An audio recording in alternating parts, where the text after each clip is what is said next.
boyfriend and I drove from Miami up to the Getaway cabin. It was about a 5-hour drive, probably more, with the stops we made, so we left at sunrise to make the most of our time. We knew when we got there we wanted to go right to Guinea Springs because check-in wasn't until 3 p.m. It was a really beautiful drive, and eventually we ended up at High Springs, which is where the Getaway cabin is located.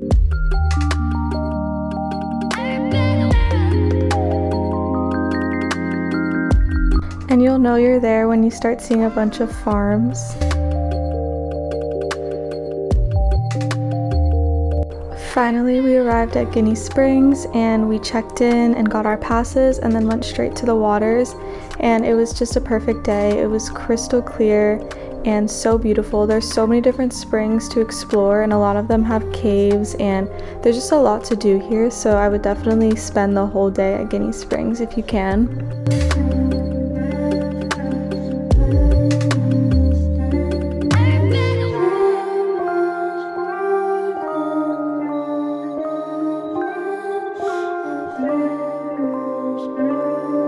It was about a 10-minute drive to the cabin from Guinea Springs, and we got all our supplies like firewood and food, and this is what the outside looks like.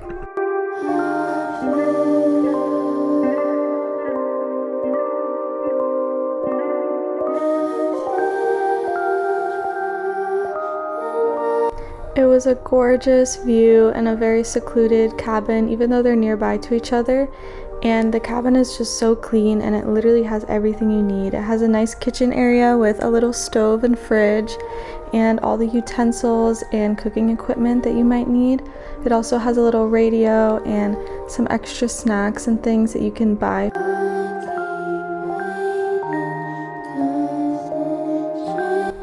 The bathroom is a pretty good size. It has towels, all that you need for your stay, and a shower with shampoo and conditioner.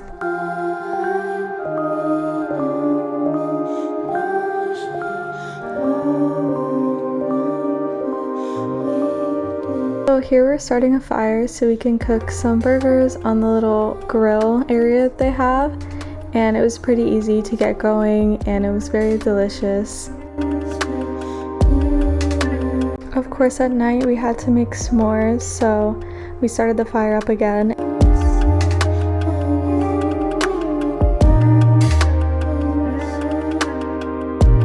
One of my recommendations is to definitely unplug. I had service on my phone, my boyfriend didn't, but either way, just bring a game or a fun activity to keep you occupied.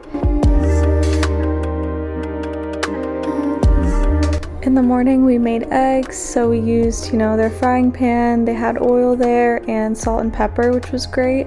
And then we headed to Gilchrist Springs, which is just one huge spring. It's very nice, and they have a huge underwater cave, which is really cool to explore.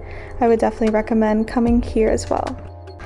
So that concluded our trip. Here are just some other tips and recommendations that might be helpful to you. First, bring your own goggles, towels, floaties, and water bottles to the springs. They sell all this stuff here, I believe, but we definitely regretted not bringing our own goggles because we bought them there just so we can explore the underwater caves. The second thing is to buy firewood on the way to the cabin instead of getting the Getaway firewood because they have so much firewood for sale on the way there. My last tip is to check out the High Springs town area. I didn't get much footage, but we went out to dinner both nights and we really enjoyed the restaurants there and exploring the little shops. It's such a cute area.